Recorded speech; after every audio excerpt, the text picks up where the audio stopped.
बोलिए बंदी छोड़ सतगुरु साहिब कबीर की जय। संत समाज की जय। भक्त जनों की जय। साहिब बंदगी, साहिब बंदगी, साहिब बंदगी। सदगुरु कबीर बीजक साखी प्रकरण साखी 307। छो दर्शन जो परवाना तासो नाम बनवारी। कहें कबीर सब खलक सयाना इनमें हमई अनारी। छो दर्शन, छह दर्शन इस संसार में मुख्य रूप से चलते हैं।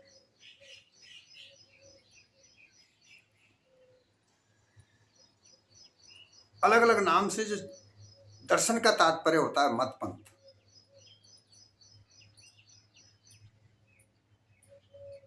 जो धर्म के नाम से अलग अलग मत पंथ चल रहे हैं, जिनकी संप्रदाय अलग अलग तरह से है, वो दर्शन है। उनका जो सिद्धांत है, उनकी जो मान्यताएं हैं, उनकी जो वाणियां हैं, उनके कर्मकांड हैं, वो दर्शन कहलाते हैं। अब सदगुरु कहते हैं एक जगह कि मीमांसा कहे सब कर्मी है। मीमांसा शास्त्र कहता है कि सब कर्मकांड करते हैं, कर्मकांड के बगैर कुछ नहीं होता। मीमांसा कहे सब कर्मी है, वैशेषिक समय को ध्यावता है। जो वैशेषिक शास्त्र है वो समय को ध्यान करता है, वो समय के आधार पर फल देने की बात करता है। न्यायवादी कर्ता बतलावे, न्याय शास्त्र आ जाता है। ये कहता है कि कर्ता कोई ईश्वर है, वो फल देता है। पातंजलि योग बताता है। पातंजलि ने योग शास्त्र सूत्र लिखकर योग शास्त्र लिख दिया। योग के आधार पर सब कुछ होता है। सांख्य नित्य अनित्य कहे, सांख्य शास्त्र कपिल मुनि जी का, उसमें नित्य और अनित्य प्रकृति बताई गई है। और वेदांत ब्रह्म अनुमानता है, वेदांत की मान्यता ब्रह्म की है। तो ये 6 दर्शनों के 6 शास्त्र हैं। इनकी अलग अलग मान्यताओं में ये सारा मतवाद अपने आप में भ्रम रहा है। कहे कबीर द्वंद्व मचो, तो द्वंद्व को ही सब गावता है। इन 6 दर्शनों के मतवाद में अपने आप को सभी सयाना बताते हैं। सदगुरु कबीर कहते हैं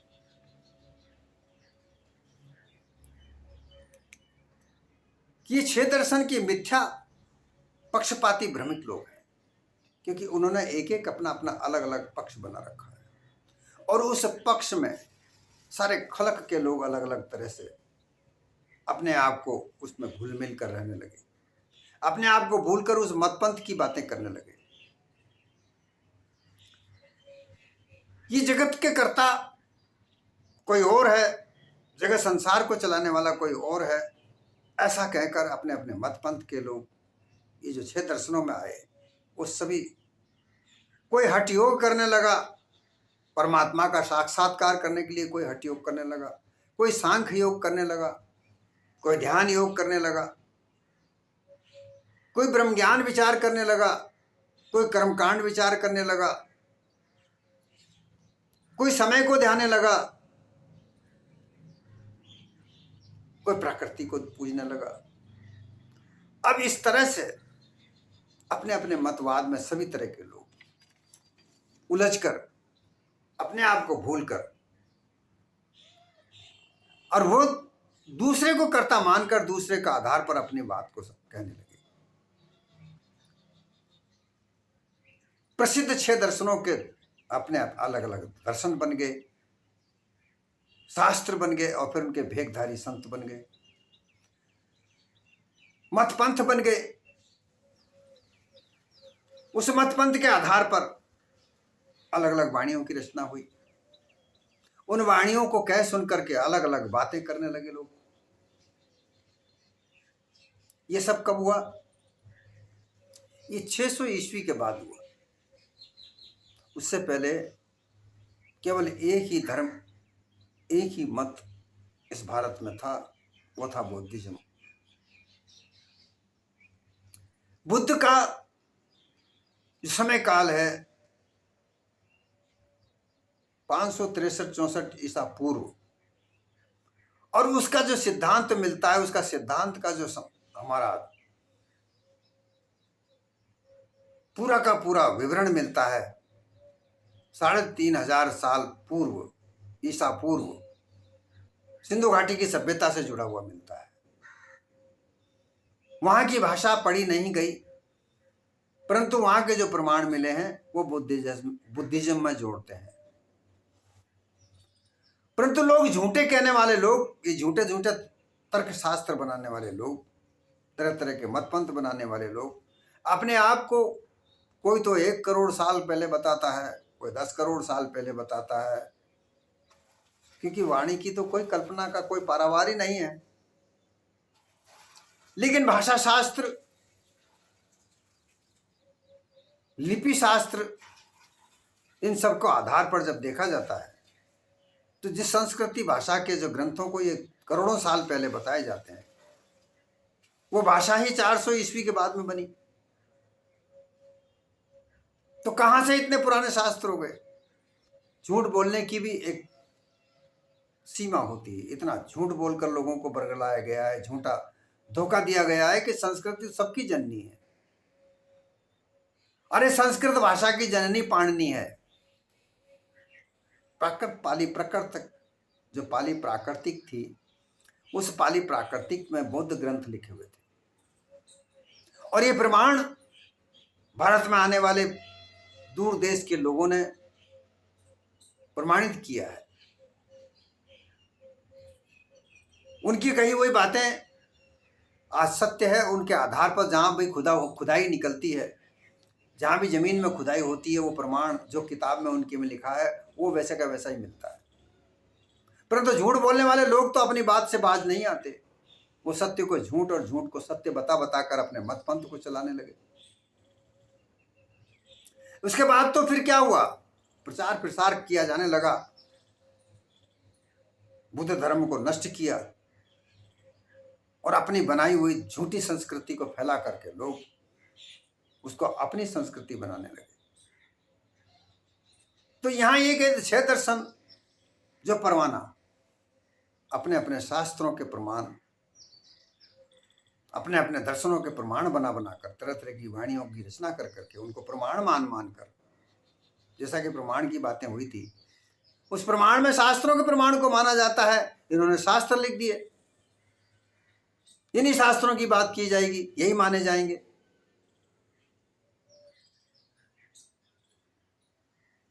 उपनिषद कई थे, यहां पर हजारों उपनिषद थे, जिन हजारों उपनिषदों को जला करके राख कर दिया गया। शंकराचार्य ने केवल 10 उपनिषदों को मान्यता दी, और ये ब्रह्मवाद वहीं से चला।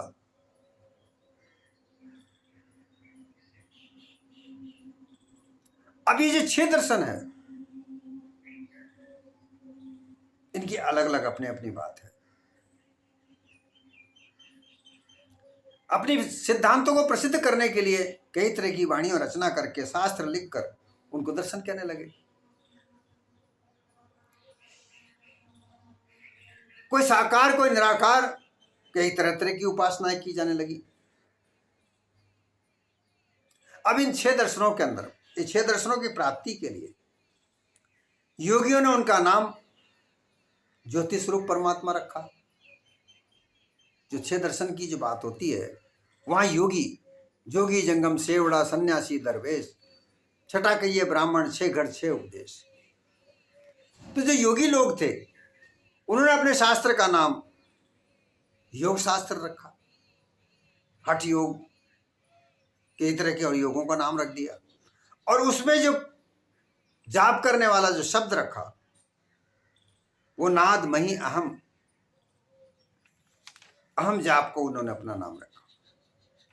वो परमात्मा को प्राप्त करने के लिए महान पृथ्वी के समान वह परमात्मा, पिंड की परमात्मा स्वरूप अधिष्ठान पृथ्वी में मिलने से जीव मुक्त होता है। उनकी क्या मान्यता रही कि ये हम मही अहम जाप करने से पृथ्वी के समान वह परमात्मा, पिंड की पृथ्वी को परमात्मा स्वरूप मानने से, अधिष्ठान पृथ्वी में मिलने से जीव मुक्त हो जाता है। मुक्ति कैसे मिलेगी ये पता नहीं, बस जीव मुक्त हो जाता है। यह सिद्धांत निश्चय किया। दूसरे ब्राह्मण लोगों ने, ब्रह्मचारियों ने उनका नाम परमेश्वर रखा। जो ब्राह्मण उपदेश है, ये भी एक दर्शन है, ब्राह्मण दर्शन। इसे ओंकार, प्रणव अक्षर, ओहम शब्द, ओहम कह दो या ओम कह दो, एक ही बात है। कोई ओहम कहता है, कोई ओंकार कहता है। इस मंत्र का जाप और इससे उपासना, ध्यान धारणा, वही परमेश्वर सबका मूल देवता है, ईश्वर है, वही संसार को चलाता है, ऐसी मान्यता धारण करके उसका जाप करने लगे। उसके समान और कोई नहीं है। इसके बाद सन्यासियों ने अपना नाम ब्रह्म रखा। सोहं ब्रह्मास्मि, इस मंत्र का जाप किया। अहम ब्रह्मास्मि, बृहदारण्यक उपनिषद प्रथम अध्याय में चौथे पाठ का 10वां श्लोक है। सर्व खलमिदं ब्रह्म, ये छांदोग्य उपनिषद का 3रे अध्याय का 14वें पाठ का पहला मंत्र है। यह सिद्धांत निश्चय किया। फिर महदाकाश, अपना हृदयाकाश मिलाने से मुक्त होता है। मठाकाश, महदाकाश, घटाकाश ये बनाए। तो महदाकाश का तात्पर्य सूक्ष्म से सूक्ष्म होते चले जाओ। उन्होंने अपने जो जंगम जो सिद्धांत है उसका आधार बनाया गया कि शिव, महान शिव उसका नाम रखा। और उसको मिलने के लिए निरंजनाय नाम का जाप किया। महदा आकाश, अपना हृदय आकाश मिलने से मुक्त होता है। महदा आकाश यानी हृदय में जाप करने से ये जीव मुक्त हो जाता है। यह सिद्धांत निश्चय किया। 5वां सेवड़ा, सेवड़े का तात्पर्य है जो जैन लोग हैं उनका नाम तीर्थंकर रखा। 24 तीर्थंकर अपने अपने अलग, उनका अलग अलग नाम रखा। और फिर उसमें तत्व नाम अरिहणम व अरिहंताणम, ये इस मंत्र का जाप करना आरंभ कर दिया। फिर इस जाप से जीव मुक्त हो जाता है, ऐसी उनकी धारणा बनी। फिर छठा दर्शन जो फकीरों का है, जो फकीर 2 प्रकार के होते हैं। जो हिंदू में फकीर होते हैं उनका नाम भगवान रखा। और सोहंग हंस, हंस सोहंग संस, सोहंग जाप रखा। इस मंत्र का जाप किया। और प्राण रूप पवन, महापवन भगवान में मिलने से जीव मुक्त हो जाता है।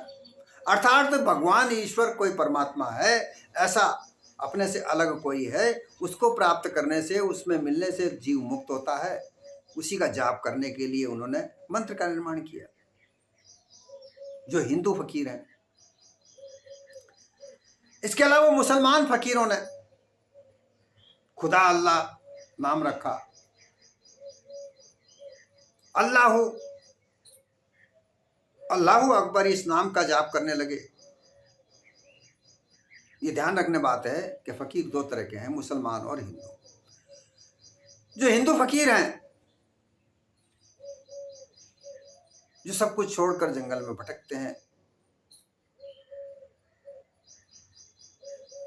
जो सब कुछ त्याग देते हैं, वो नाम क्या जाप करते हैं? वो कोई भगवान, ईश्वर, परमात्मा, इसके लिए अपने आप को सब को त्याग कर अपने आप में अलग हो जाते हैं। और जो मुसलमान फकीर हैं वो अल्लाहू अकबर का जाप करते हैं।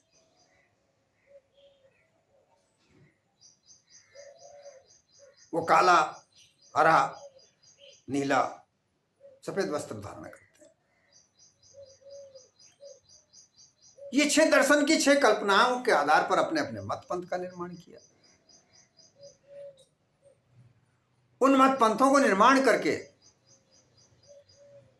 अपने अपने मत पंथ का प्रचार प्रसार किया और प्रचार प्रसार करके मठ, उनके यहाँ मठ आदि बनाए गए, बड़े बड़े आश्रम बनाए गए। गुरुवा परपंची का प्रचलन हुआ, लेकिन लोग तो मुक्त नहीं हुए।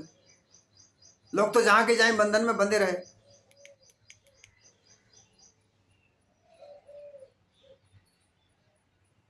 सतगुरु कबीर ने यहां ये कहा कि जो भी मत पंथ बनाया, यहां कहा जा रहा है कि तासु नाम बनवारी। बनवारी नाम क्यों पड़ा? कि तरह तरह के मतपंथी के लोगों ने वाणी की रचना की। वाणी की रचना करके तरह तरह के ग्रंथ लिखे। वाणी की रचना इस प्रकार से फैली, काल संधि झाई की जो वाणी रचना है ये इस तरह से फैली जैसे जंगल फैलता है। बड़े बड़े वन उपवन बन गए। जैसे बड़े बड़े वन होते हैं, उपवन होते हैं, उसी तरह से मत पंथों का प्रचलन हुआ। सतगुरु कबीर के समय में आते आते ऐसा था। हर संत ने अपने समय की बात को लिखा है। 6 दर्शन की बात यहां पर जो आई है, सतगुरु कबीर के समय में 6 दर्शनों का बोलबाला था। इसमें नाथों का ज्यादा यहां पर प्रचलन था। नाथों के साथ में सतगुरु कबीर की वार्ता भी हुई है, जिसे गोरखनाथ के नाम से प्रसिद्ध किया जाता है। तो उस समय की जो तस्वीर सतगुरु कबीर ने वास्तविक स्थिति को जो प्रदर्शित किया है वो उनकी सार वाणी के अंदर है कि इन वाणियों के द्वारा 6 ग्रंथों के, 6 शास्त्रों के, 6 जो मतवादी लोग थे, उनके विद्वानों ने जो भी वाणियों की रचना की, उससे एक वन की रचना हो गई। ऐसी वाणियां फैली कि जिस तरीके से जंगल में झाड़ झंकार उगते हैं, उस तरीके से उन वाणियों की रचना होकर के वो फैल गई।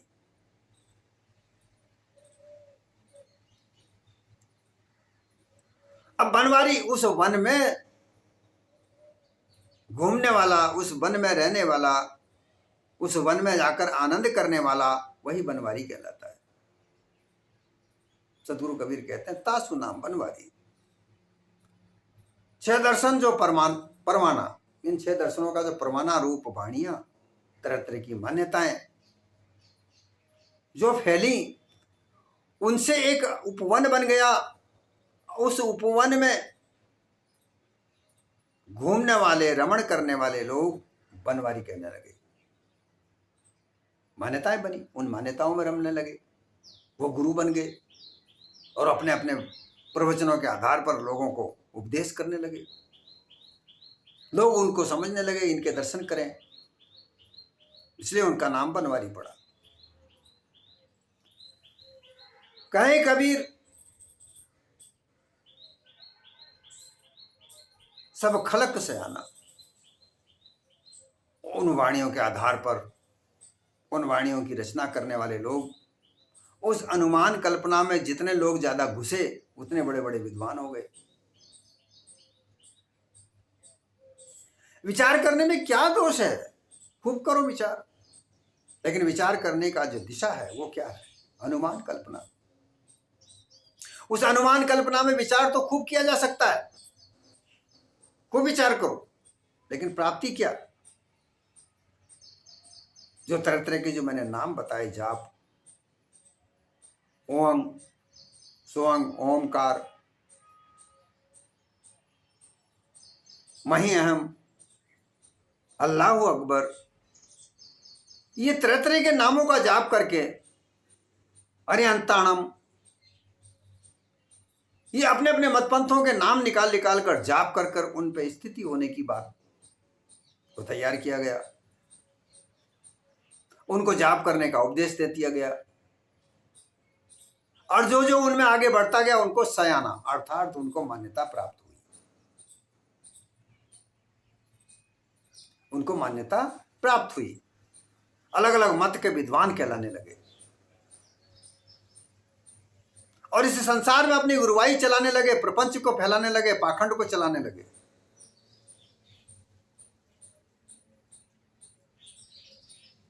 इन्हीं में 96 पाखंड की बात आती है। इन्हीं छह मतों के अंदर, 6 दर्शनों के अंदर 96 पाखंड है।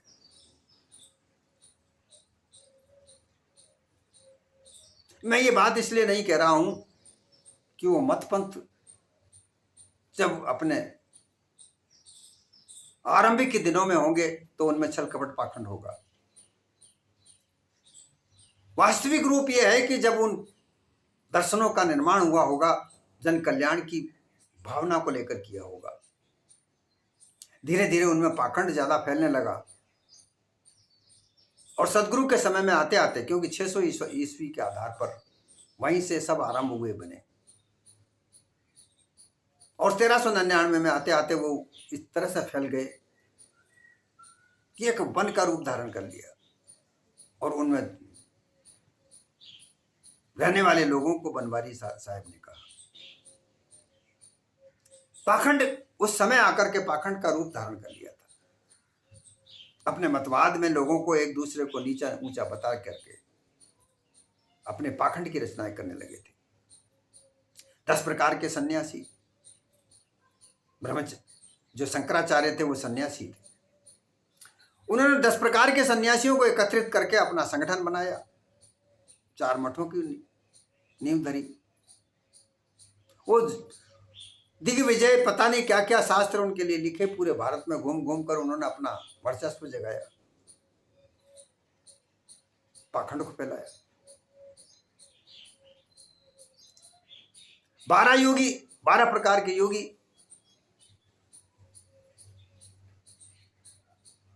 जो गोरखनाथ थे, हठ योगी थे, जिनके 9 प्रकार के सिद्धांत थे, जो 9 प्रकार के चेले हुए। फिर एक नागा, फिर एक मसाणी, फिर अघोरी, ऐसा करके 12 योगी हो गए। 24 ब्राह्मण हुए, 14 जैन हुए,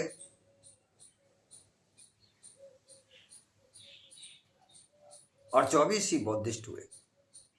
ऐसे करके ये सारा मिलकर के 96 पाखंड होता है। क्योंकि बौद्धिस्टों में जो मूल रूप से बौद्धिस्ट थे, उन्होंने भी अपना महायान, वज्रयान, श्रोतांतिक, माध्यमिक, पता नहीं कितने कितने लोग, उसमें जो तंत्र मंत्र की परिभाषाएं निकली, तो मूल जो हीनयान जो था वो मूल सिद्धांत बौद्धिस्टों का था। वो सिद्धांत कबीर के सिद्धांत से मेल खाता है। परंतु आगे चलकर उस सिद्धांत में तरह तरह के बदलाव आए, और उनमें भी पाखंड रचना हुई।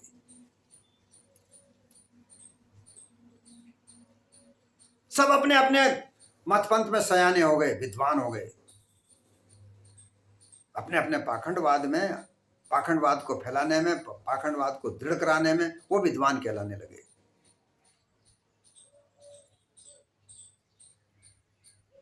ऐसी मान्यताएं फैलाकर इस संसार में लोगों को गुमराह कर दिया। कोई परमात्मा है, उससे मिलने के बाद मुक्त हो जाता है, ऐसा दिलासा देकर के लोगों को गुमराह किया गया। मुक्त होने की बात किसी परमात्मा या कोई अपने से अलग से मिलने से कोई मुक्त होने की बात नहीं होती। कोई ऐसे किसी दूसरे से मिलने से कोई मुक्त नहीं हो सकता। मुक्ति जीवत मिलती है, और परमात्मा को मिलने की बात मरने के बाद होती है। जीवत तो किसी को कोई परमात्मा नहीं मिला,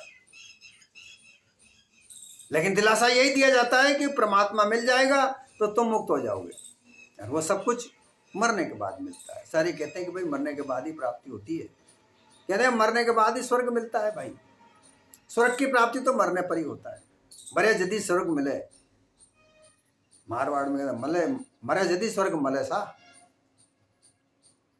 अर्थात ये बात हृदय में दृढ़ कर रखी है कि मरने के बाद ही स्वर्ग मिलता है, जीते जी कोई स्वर्ग की प्राप्ति नहीं होती। इनको इनकी मान्यता फैली, धर्म का व्यापार बढ़ा और लोगों को उस व्यापार के ऊपर चिंतन हुआ, तो मुक्ति की बात तो एक तरफ हो गई। मत पंथ वालों ने अपने अपने, किसी ने क्या बनाया, किसी ने क्या बनाया, और अपने व्यापार को बढ़ाने लगे।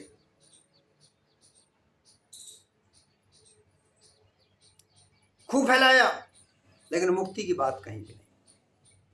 मुक्ति की परवाह किसे है? ऐश्वर्य प्राप्त करना है, इस मानव जीवन में खूब ऐश्वर्यशील होकर के रहना। मुक्ति मिलेगी ना मिलेगी, क्या करना है? खूब धन कमाओ। अब वो धन कमाया जाए, इसके लिए कोई भी रास्ता चुनो, खूब पाखंड करो, चल कपट पाखंड के आधार पर खूब धन कमाओ, क्या कमी है? इसके आधार पर लोगों को भ्रमित किया गया, और वही हो रहा है। आज भी लोग अपने आप को नहीं जानते, धन कमाने की होड़ में मानवता को भूल गए, जियो और जीने दो का सिद्धांत भूल गए। मार काट मची हुई है जगह जगह। अगर कोई अपनी बात नहीं मानता है तो उसको मार दो, काट दो, जला दो, ऐसा हाल हो रहा है। और यही हाल सतगुरु कबीर के समय में भी था। जरा मन में विचार करो, क्या ये मानव जीवन है? एक विचारणीय सिद्धांत है कि क्या ये मानव है? क्या हम ये नहीं कह सकते कि मानव को कोई दानव कहता है, कोई राक्षस कहता है, कोई दैत्य कहता है? ये परिभाषाएं इस मानव की तो हैं, कोई और अन्य से कोई था? कोई नहीं था। ये मानव अपने विचारों में ही राक्षस है, अपने विचारों में ही दैत्य है, अपने विचारों में ही क्रूर है, अत्याचारी है, व्यभिचारी है, अनैतिक है, असामाजिक है। अपने विचारों के आधार पर ही तो बनता है। पहले विचार उठता है मन में, फिर उसके बाद में कर्म होता है। तो जैसा सोचोगे, जैसा विचार करोगे, वैसे ही तो तुम्हारे कर्म बनेंगे। ये धर्म होता है क्या, जहां पैसे का पारावार नहीं, बस केवल पैसा कमाने के लिए, अपने मत पंथ के लिए तुम मारकाट मचाते हो? ये कैसा धर्म है? ये धर्म नहीं हो सकता। सदगुरु कबीर ने सत्य यथार्थ बात कही कि मानवता सबसे परे है, सर्वोपरि है। इस मानवता को जान जाओ तो सभी सुख है। मानवता को जाने बगैर कोई धर्म नहीं है, क्योंकि दया धर्म का मूल होता है। दया से धर्म उपजता है, और उपजा जिन जिन ने भी अपने मत पंथों का निर्माण किया, उसमें कहीं ना कहीं उनके साथ दया थी। लेकिन बाद में ये पाखंडवाद की रचना करके लोगों ने उसको दया विहीन कर दिया। लेकिन ये धर्मांध लोग, अपने व्यापार को चलाने वाले अंधे लोग, सदगुरु कबीर की बात को नहीं मानते, मान्यता नहीं देते। इसलिए सदगुरु कबीर करेगा हम ही अनारी। ये तो सब सयाने हो गए, अपने अपने मत पंथ के इतने बड़े बड़े विद्वान हो गए कि किसी की बात को नहीं सुनते। सदगुरु कबीर ने हम ही अनाड़ी हैं भाई, हम अनाड़ी ही ठीक है। कि जो मत पंथ के अंदर छल कपट पाखंड से अनाड़ी रहे, वही तो सच्चा मानवतावादी है। छल कपट पाखंड किसी भी धर्म में हो और वो विद्वान हो, ऐसी जगह किसी सार या सार ग्राही को कौन मान्यता देगा? झगड़ा किया जा नहीं सकता। इसलिए साहब ने कहा कि हम ही अनाड़ी हैं भाई, तुम सयाने बने रहो। सयाने का तात्पर्य भी चालाक चतुर होता है। चालाक चातुर्यपना ये छल कपट पाखंड की ही निशानी होती है। ध्यान रखना चाहिए। सदगुरु कबीर ने क्या कहा, मानव जीवन में काम आने वाली बातें कही, उनको समझना चाहिए, ध्यान रखना चाहिए।